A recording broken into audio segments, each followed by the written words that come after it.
Okay, this is pretty challenging, but I do kind of compare it to a critical thinking game, a Sudoku game, a puzzle.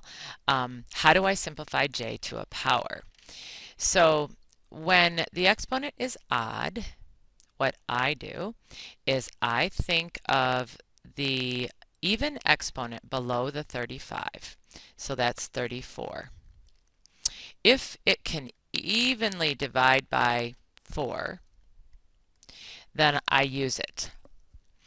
If not, I go to the next even number below 35. So 32. If 32 divides by 4, then that means that j to the 32nd power is equal to 1.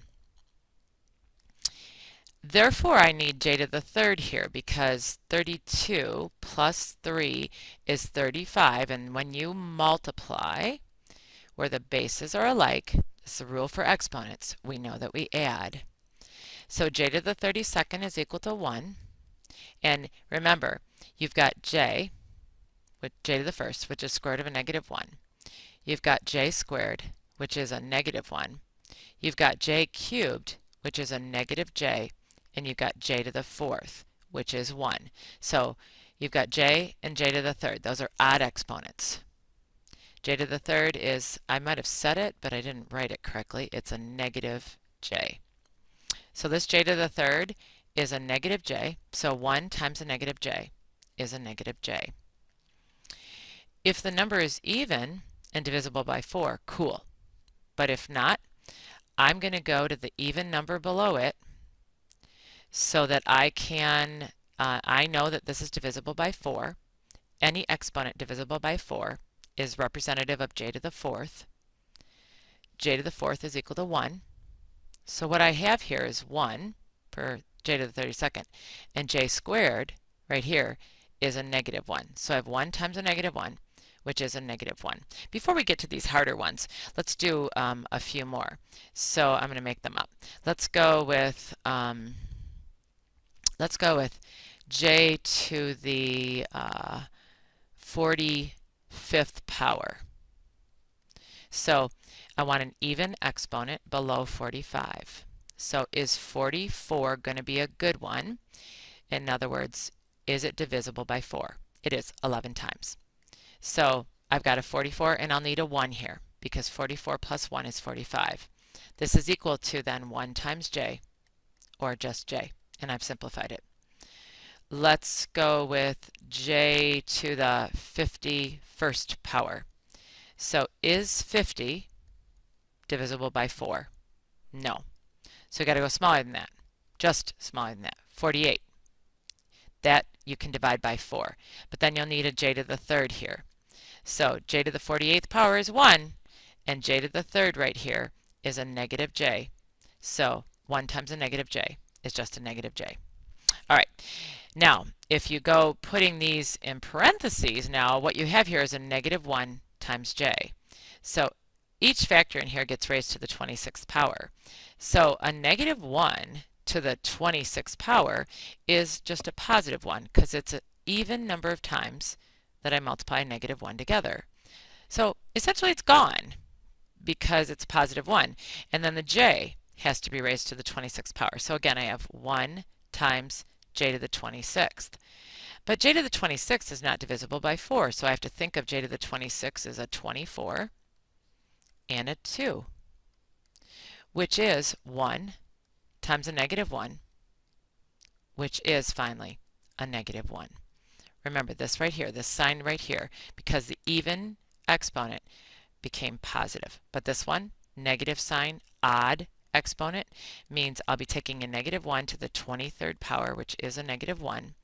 But I also have to figure out what j to the 23rd power is. Now, j to the 23rd, 22 is right below it, even, not divisible by 4, so I'm going to use 20 and a 3.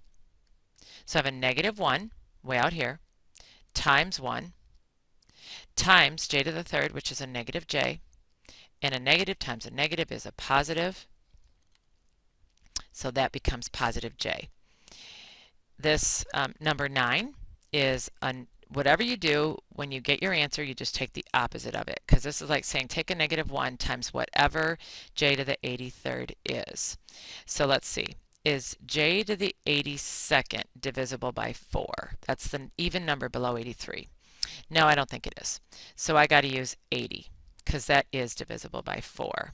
And 80 plus 3 is 83. Don't forget you have a negative 1 out in front of here. So I have a negative 1 times 1, j to the 80th is 1. J to the 3rd is a negative j. And I actually have the same problem as I had up above. A negative times a negative is a positive. Finally, to conclude this chapter in simplifying complex numbers, we are going to start next section using the conjugate of a complex number.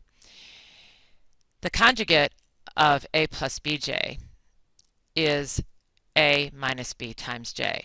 So would you just notice that this plus sign just changed to this? I'm not going to tell you why yet, why we have to do it, but you will just change the sign of the imaginary part. So if I want the conjugate of a complex number, I just change the sign of the imaginary part. So the conjugate of this one, I'm just going to go over here and write conjugate so you know it's not equal, it's called the conjugate, is a negative 3, and it would be a minus 4j. So see this minus sign right here? That's going to become a plus. So don't change the sign of the negative 3, just that right there, plus 4j. Right here, just the imaginary piece. So the 2 stays the same. This minus sign belongs to this. So it's 2 plus 6j. It's changed the sign of the imaginary piece. So this one is like saying 0, take away 7j. So if you change the sign of this imaginary piece, you make it a positive 7j. You don't even need to show that sign. You just drop that negative sign. This one is like 3 plus 0 times j, which means the imaginary unit's not there. So there's nothing to change its sign for. So we don't write a 3 minus 0j, we just leave it as 3. All right, finally, this is quite interesting. The two solutions of this equation, x squared plus 64 equals 0, are 8j and a negative 8j. Let's go over here and prove it to ourselves. So if we put into the equation x squared plus 64 equals 0. So if we substitute in for x, one of the answers, let's go with 8j first, and square it. Well, 8j times 8j is 64j squared. Don't forget there's a 64 right here, right there. J squared is a negative 1, so 64 times a negative 1 is a negative 64. And does that equal 0? Sure enough, it does. The problem says that a negative 8j is also one of the solutions. So I'm going to come right here, and I'm going to put a negative 8j in there for x. And a negative 8j times a negative 8j is still a positive 64j squared, which is a negative 64. And both of these answers check in this equation. So sometimes equations where we've solved for x in the past, where they have fractions for answers, whole numbers, integers, negative values, square roots, now they might have answers in terms of j.